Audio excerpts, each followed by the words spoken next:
Everyone, मैं advocate माया। जैसा कि आप सब जानते हैं कि मैं अपने यूट्यूब चैनल के माध्यम से आपको लॉ से रिलेटेड जानकारियाँ देती हूँ, ठीक है। तो अभी तक आपने मेरे यूट्यूब चैनल को लाइक शेयर सब्सक्राइब नहीं किया है तो प्लीज़ सबसे पहले आप मेरे यूट्यूब चैनल को लाइक शेयर सब्सक्राइब कर लें और बेल आइकन को ज़रूर प्रेस कर दें ताकि मैं जो भी वीडियो बनाऊँ उसका नोटिफिकेशन आप तक पहुँच जाए, ठीक है ना। आज हम अलग मामले को लेकर के अपने इस यूट्यूब चैनल पर आए हैं। आज मैं आपको बताऊंगी कि जो हम किराए के मतलब किराए के घरों में रहने वाले लोगों के 5 अधिकार मिले हैं। अब मकान मालिकों की नहीं चलेगी मनमर्जी। देखो, अगर आप किराएदार हो तो आपको यह 5 अधिकार मिले हैं। आप इन 5 अधिकारों के बारे में जान लो, ठीक है। मकान मालिकों की मन मर्जी नहीं चलेगी, ठीक है ना। ठीक है, आज हम इसी टॉपिक के बारे में आपसे बात करेंगे। जैसा कि आप सभी लोगों को पता है कि लोग देखो आजकल क्या बाहर लोग बच्चे देखो पढ़ाई भी कर रहे हैं। बहुत से बच्चे क्या नौकरी भी कर रहे हैं बाहर जाकर। तो क्या उनको आप देखो अपना पर्सनल घर बनाना तो बहुत मुश्किल हो जाता है, आप भी जान रहे हो। तो क्या वो कि रेंट पे मकान पे किराए लेकर रहने लग जाते हैं। वो एक छोटा मतलब ये होता है, उनको थोड़ा सस्ता सुलभ हो जाता है ये मार्ग उनके लिए। क्योंकि जो भी बंदा है भाई कहीं भी नौकरी करेगा तो हर जगह तो मकान नहीं ले सकता है ना अपना पर्सनल। तो भाई वो एक किराएदार के रूप में ही रहेगा, किसी के घर अंडर उसके मतलब घर के अंदर किराया लेकर रह सकता है। देखो, जैसा कि आप सभी लोगों को पता है, लोगों की नौकरी की तलाश में लोग शहर चले जाते हैं और फिर वहीं जाकर बस जाते हैं। ऐसे में शुरुआत में अपना घर लेकर रहना बहुत ही मुश्किल हो जाता है, मुश्किल काम होता है, इसलिए लोग किराए के मकान में रहते हैं। बता दें कि अगर आप भी किराए के मकान लेकर रहते हैं तो आपको कुछ चीज़ों के बारे में जानना बहुत ज़रूरी है। खासकर किराएदार के तौर पर आपका क्या अधिकार है। भाई किराएदार के भी तो अधिकार होते हैं, मालिक के अधिकार तो सब सुने आपने। आज हम आपको किराएदार के अधिकारों के बारे में भी बताएंगे, क्योंकि मकान मालिक के तो सबको पता है इसका मकान है तो उसके ये है अधिकार। आज किराएदार के अधिकारों के बारे में इसके बारे में आपको जरूर पता होना चाहिए ताकि आपके साथ किराए के मकान में कुछ गलत ना हो जाए। देखो, मकान मालिक के साथ तो गलत लोग बाग सब बताते हैं। आज मैं आपको इस वीडियो के माध्यम से बताऊंगी कि हमारे किराएदारों के साथ कुछ गलत ना हो कर दे मकान मालिक, ठीक है ना। अगर आप किराए के मकान में रहते हो, आपको बतौर किराएदार कुछ प्रमुख अधिकार मिलते हैं जिन्हें जानना बहुत ही आवश्यक है, जिससे कि आपका मकान मालिक आपका शोषण न कर सके। आइए विस्तार से जाने के किराएदार के क्या क्या अधिकार होते हैं, ठीक है ना। देखो, पहला जो अधिकार होता है, सबसे पहला अधिकार किराएदार को क्या मिलता है। देखो, एकांतता का अधिकार। देखो, आप सब जानते हो कि एकांत सबको पसंद है। भाई एकांत सबको पसंद है, ठीक है ना। आपको बता दें कि सबसे पहली चीज होती है आपकी प्राइवेसी। प्राइवेसी सबसे पहले मायने रखती है, क्योंकि देखो ये नहीं है कि आपने मकान किराए पे ले तो मकान मालिक जब चाहे आपके रूम में घुस रहा है, जब चाहे मकान रूम में से जो चीज उठा के लेके जाए, तो ये आपकी प्राइवेसी को भंग करना हो गया, ठीक है ना। तो आज हमारी प्राइवेसी, हम क्या खा रहे हैं, क्या पहन रहे हैं, कैसे हम रह रहे हैं, क्या हमने कपड़े पहने हुए, हम अंदर अगर बहुत से होता है भाई फैमिली वाले बंदे रहते हैं किराए पे, तो जो मकान मालिक है वो उसका लड़का घुस जाता है, लड़की घुस जाती है बिना पूछे बिना एंट्री के। तो प्राइवेसी तो जरूरी है ना भाई। लोग बाग देखो अपना अपने रूम में हम क्या कर रहे हैं, हम इसका किराया दे रहे हैं भाई, हम उस रूम का किराया दे रहे हैं तो हमारी प्राइवेसी भी तो मायने रखती है। मकान मालिक की थोड़ी है भाई। मकान मालिक है तो वो जब चाहे जैसा चाहे व्यवहार कर सकता है, ऐसा नहीं है भाई। सबके अधिकार अपने अपने अधिकार होता है, सबको अपना अपना अधिकार जानने का भी अधिकार होता है, ठीक है ना। एकांतता का अधिकार, ठीक है। आपको बता दें कि सबसे पहले चीज आपकी जो प्राइवेसी है, आपको बता दें कि एक बार घर के किराए का समझौता हो जाने पर मकान मालिक किराएदार को उसके कमरे में घुसकर परेशान नहीं कर सकता है। भाई उसका किराया तय हो गया, उसके सब आपने आपसी समझौते से आपने सब कुछ तय कर लिया, उसके बाद मकान मालिक है जो किराएदार को उसके कमरे में घुसकर कभी परेशान नहीं कर सकता है, ठीक है ना। ये आसान शब्दों में हम कह सकते हैं तो मकान मालिक किराएदार उसके कमरों में घुसकर डिस्टर्ब नहीं कर सकते। बता दें कि अगर मालिक को किराएदार के कमरे में जाना है तो उससे पहले उससे उसकी परमिशन लेनी पड़ेगी, ठीक है ना। अगर मकान मालिक को कोई भी चलो को जरूरत भी पड़ जाती है, ऐसा भी नहीं होता है कि भाई नहीं, अगर मकान मालिक को किसी चीज की भी जरूरत हो गई है कोई, तो उसे उस किराएदार की परमिशन लेना बहुत ज्यादा जरूरी होता है। बता दें कि किराएदार के बिना परमिशन व बिना इजाजत के वे कमरे में नहीं जा सकते, बिना परमिशन की इजाजत के वो किराएदार के कमरे में एंट्री नहीं कर सकते हैं।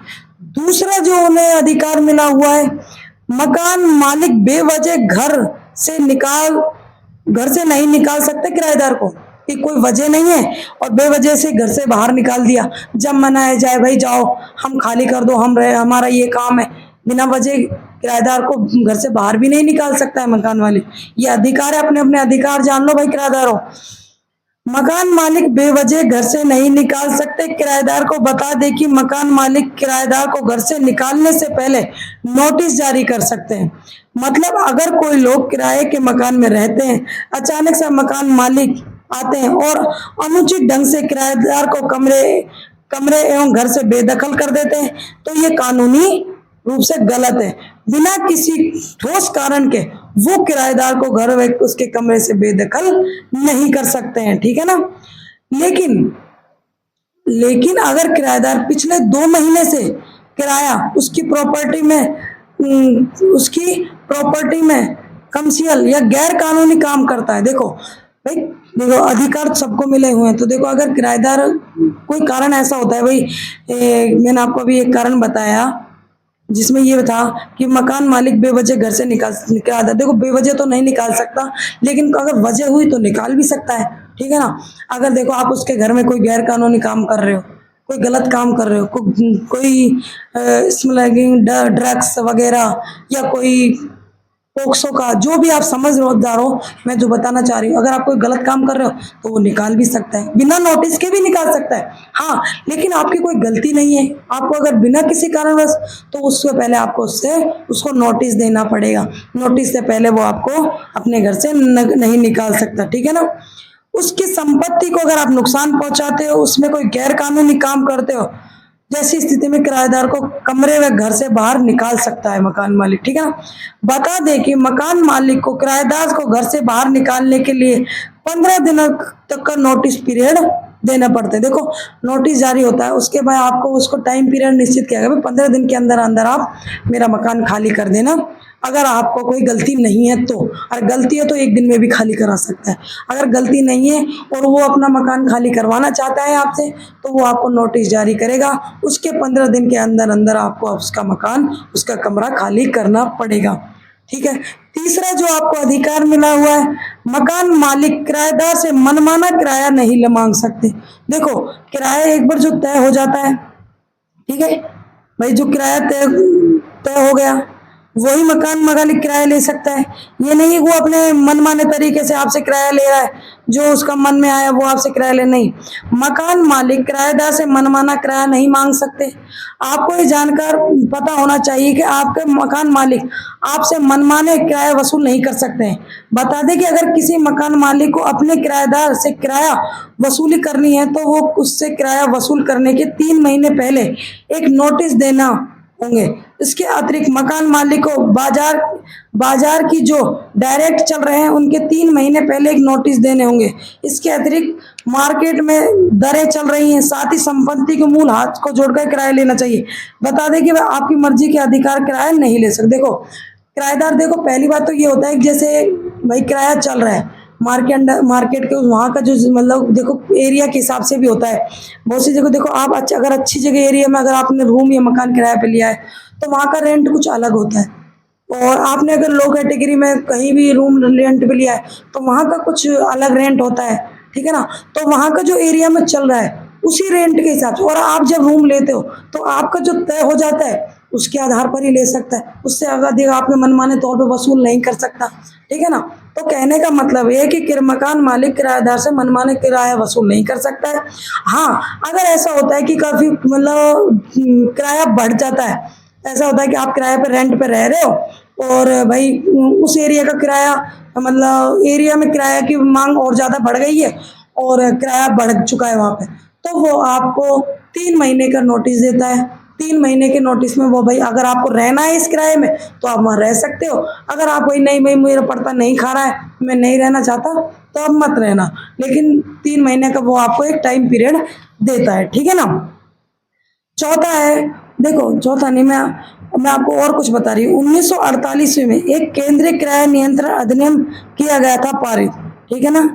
1948 में एक केंद्रीय किराया नियंत्रण अधिनियम पारित किया गया था। आप लोगों को जानकारी के लिए बता दें कि 1948 ईस्वी में एक केंद्रीय किराया नियंत्रण अधिनियम पारित किए गए थे, जिस जिसका उद्देश्य सुनिश्चित कि जो मकान मालिक है, जो मकानदार है, किराएदार और ना ही मकान मालिक और किराएदार के अधिकारों के एक दूसरे के द्वारा शोषण किए जा सकते हैं। इतना ही नहीं, ये इसके अधीन इसके अतिरिक्त संपत्ति के किराए पर देने के नियमों को बताया भी था। इसके खासकर ये ध्यान देने बातें थी कि अगर राज्य का अपना किराया नियंत्रण अधिनियम अलग अलग लागू होता है, ऐसे में ये अंतर कोई खास अधिक नहीं होता। बता दें कि किराया पर कमरा लेते समय अपने मकान मालिक को एक लिखित समझौते पर हस्ताक्षर करने का किराया कमरा, ताकि किसी भी तरीके के विवाद की स्थिति शिकायत किया जा सके। देखो 1948 में ये कहा गया था कि देखो भाई किराएदार और मालिक के बीच एक समझौता होता था कि भाई हमने ये रूम है, ये इसका पता है, इसको हमने, मैं किराएदार हूँ और ये मकान मालिक है, इसलिए मुझे किराए पर कमरा दिया या मकान दिया है। तो एक समझौता होता था कि मेरा किराया इतना है, अगर आगे आने वाले टाइम में किराया बढ़ जाता है तो मैं उसी आधार पर ही किराया दूंगा, ठीक है ना। उस जगह का अगर किराए की रेंट बढ़ जाती है तो बढ़ते हुए क्रम में दूंगा या नहीं दूंगा। तो इस तरीके का जो एग्रीमेंट होता है, उससे फिर क्या बाद में आपसी में कोई दिक्कत नहीं होती है और फिर शिकायत आपसी में लड़ाई झगड़े नहीं हो पाते हैं, ठीक है ना। अब हम बात करेंगे चौथे अधिकार के बारे में। किराए के मकान लेने से पहले मकान मालिक को जरूर बता दे, ये बात है, ठीक है। देखो जब आप किराए का मकान लेते हो तो मकान मालिक को आपको क्या क्या देखो सुविधाएं चाहिए, आप उनके बारे में उनको बता दें, ठीक है ना। ये नहीं हो कि आप मकान ले लो, आप उसके बाद आपको वो चीज़ जो उपलब्ध नहीं कराएं, फिर आप उनके बारे में तो आपको वो सुविधाएं नहीं मिले, तो वो गलत है। देखो बता दें कि अगर आप भी एक किराए का मकान ले रहे हो तो कुछ ज़रूरी बातें मकान मालिक से पहले ही कर लेनी चाहिए, जैसे कि अपने जो कमरा लिया है या मकान लिया है उसका बिजली के कनेक्शन के बारे में, है ना, और पानी पीने का जो पानी है वो पानी साफ है या नहीं है, पार्किंग जैसी साधारण सुविधाएं मांगनी चाहिए। बता दें कि कोई भी मकान मालिक इन चीज़ों को आपको मना नहीं कर सकता है। ऐसे में इन चीज़ों को देने से मना करने पर आप संबंधित प्राधिकारी पर कानूनी कार्रवाई कर सकते हैं, ठीक है ना। देखो अगर आप मकान किराए पे ले रहे हो तो आप मकान मालिक से पहले ही ये बात कंफर्म कर लेना कि देखो हमें जो बिजली का, भाई कई बार ऐसा होता है कि भाई के मकान का किराया अलग होता है, बिजली के कनेक्शन का जो बिल होता है वो अलग होता है, पानी के बिल होता है वो अलग होता है। तो आप जो ये सारी बातें वो पहले ही कर लेनी चाहिए, ताकि बाद में आपको किसी तरीक़ा की मतलब हानि का सामना नहीं करना पड़े। अगर आपको आपके जो आपने वो करवाया है एग्रीमेंट, अगर उसमें अगर इन चीज़ों का जिक्र नहीं होता है और आप अगर नहीं कर पाते इन चीज़ों का जिक्र, तो आप उसके प्रति कोई एक्शन नहीं ले सकते मकान मालिक के प्रति। अगर आपने ये चीज़ उससे पहले बता दी और आपके एग्रीमेंट में ये चीज़ मेंशन है, ठीक है ना, तो अगर आपका मकान मालिक आपको इन चीज़ों सारी सुविधाओं को देने से मना कर देता है, या पीने का पानी टाइम पे नहीं आ रहा है, बिजली नहीं आ रही है समय पे, आपको बिजली की सुविधाएं नहीं मिल पा रही हैं, पार्किंग की सुविधाओं में आपको असावधानियाँ मिल रही हैं, तो आप इन जो चीज़ें हैं इन तीनों चारों चीज़ों के बारे में आप उनके खिलाफ, अपने मकान मालिक के खिलाफ कानूनी कार्रवाई भी कर सकते हैं। तो मैं आपको पहले बता चुकी हूँ कि आपको इन सारे मामलों में सबसे पहले जब आपका एग्रीमेंट होता है, किरायानामा लिखा जाता है, तो आप इन सब चीज़ों की पहले से ही जांच कर ले, ठीक है ना। अब आते हैं हम हमारे 5वें टॉपिक की साइड, रख रखाव और सिक्योरिटी जमा, ठीक है ना। देखो बता दें कि इसके बारे में आप जरूर जान लें कि कमरे के रख रखाव के लिए मकान मालिक स्वयं ही लागत खर्च उठाने पड़ते हैं। इतना ही नहीं, मकान के किराए में बिजली और पानी का पैसा वर्णन किए गए हो। इसके अतिरिक्त मकान मालिक किराएदार को सिक्योरिटी मनी भी जमा करते हैं। मकान मालिक इसके अतिरिक्त मालिक किराएदार उसे सिक्योरिटी मनी भी जमा करते हैं, जिसको किराएदार द्वारा घर छोड़ने जाने के 1 महीने बाद तक उसे वापस दे दिया जाता है। ठीक है ना। तो देखो, अब मैंने आपको आपके 5 अधिकार बता दिए कि आज आप एक किराएदार के रूप में हो तो आपके 5 जो अधिकार है वो कौन कौन से आपको अधिकार मिले हुए हैं। तो ठीक है, और भी अगर आपको कोई इससे संबंधित कोई और जानकारी चाहिए तो मैं आपको पहले बता दूं कि देखो, मालिक के तो अधिकार होते ही होते हैं, किराएदारों के भी अपने कुछ अधिकार होते हैं। अगर मेरे द्वारा दी गई जानकारी आपको अच्छी लगी हो, आपको यूजफुल रही हो आपके लिए, तो प्लीज़ मेरे चैनल को लाइक, शेयर और सब्सक्राइब कर दें और बेल आइकन को जरूर प्रेस कर दें। ठीक है ना। और जो भी आपका क्वेश्चन हो आप मुझे कमेंट बॉक्स में जाके मैसेज कर देना। क्वेश्चन छोटा होगा तो मैं पहले भी आपसे बोलती हूँ, क्वेश्चन छोटा होगा तो मैसेज के थ्रू आपको जवाब दे दूंगी। अगर क्वेश्चन बड़ा होगा तो मैं आपको वीडियो के माध्यम से। ठीक है, ओके, बाय, धन्यवाद।